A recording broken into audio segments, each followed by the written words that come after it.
Assalamualaikum warahmatullahi wabarakatuh. Salam guru penggerak. Saya Yeni Rahmatillah, CGP Angkatan 9 Kabupaten Indramayu, unit kerja di UPTD SDN 1 Tegal Taman. Perkenankan saya memaparkan tugas demonstrasi kontekstual modul 1.1 mewujudkan pemikiran Ki Hajar Dewantara tentang pendidikan yang berpihak pada murid. Sebelumnya perkenalkan fasilitator saya Bapak Lukman Hidayat dan pengajar praktik saya Bapak Ahmad Rifai. Pemikiran Ki Hajar Dewantara tentang pendidikan adalah 1. Pengajaran dan pendidikan. 2. Pendidikan yang menuntun. 3. Kodrat alam dan kodrat zaman. Dan 4. Budi pekerti. Kita mulai pembahasan dalam pengajaran dan pendidikan.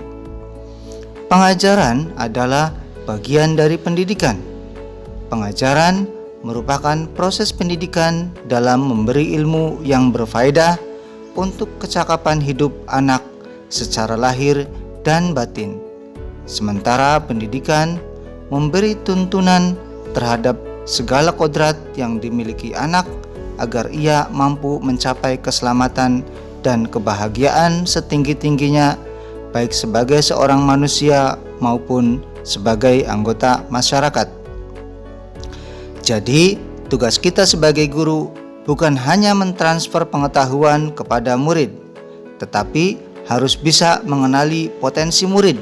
Kemudian kita gali lebih dalam potensi tersebut dan menuntun mereka sesuai dengan potensinya sehingga dapat mencapai cita-cita dan kebahagiaan di masa yang akan datang.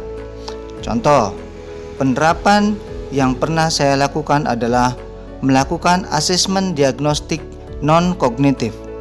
Dari hasil asesmen tersebut, saya dapat menyimpulkan bahwa ada murid yang memiliki gaya belajar audio, visual, dan kinestetik, sehingga saya membuat bahan ajar yang disesuaikan dengan gaya belajar mereka.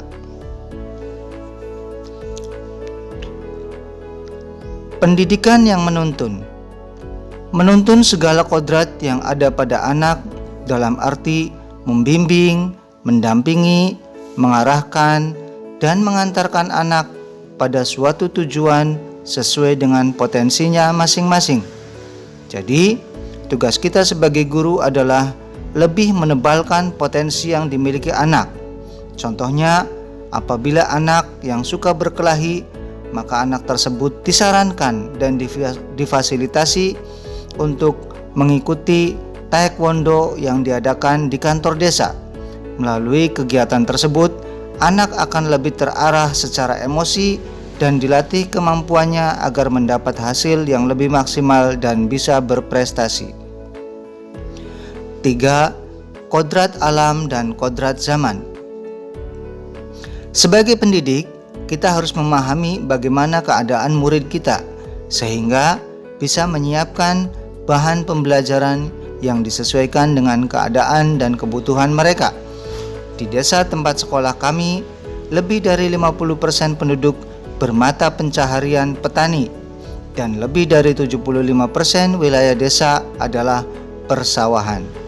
Sehingga metode pembelajaran yang memanfaatkan teknologi dan berbasis alam sekitar supaya tidak menjauhkan mereka dari kodrat alamnya. Untuk kodrat zaman yang terjadi dari waktu ke waktu mengharuskan keterampilan yang dimiliki murid terus berkembang. Di era digital yang hampir semua anak lebih suka bermain gawai, maka sebagai guru kita harus bisa menuntun sesuai keadaan tersebut. Contohnya, menyuruh mereka menyelesaikan tugas dalam bentuk video supaya bisa memanfaatkan gawai yang mereka miliki, hingga mengerjakan tugas akan terasa lebih menyenangkan bagi murid.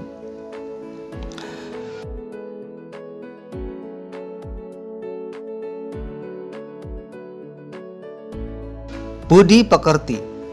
Budi pekerti atau karakter adalah keselarasan hidup antara cipta, karsa, rasa, dan karya.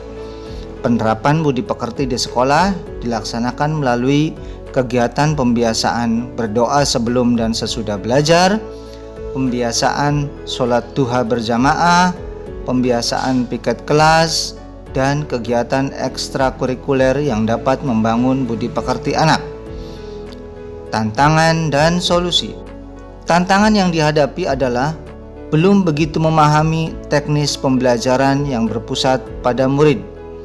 Sementara solusinya adalah mengikuti pendidikan guru penggerak dengan sebaik-baiknya dengan harapan mendapat banyak ilmu baru, terutama berkait dengan pembelajaran yang berpusat pada murid. Tantangan selanjutnya adalah anak belum terbiasa dengan pembelajaran yang berpusat pada murid. Solusinya adalah memberi pemahaman, membimbing, dan terus mencoba pembelajaran yang berpusat pada murid.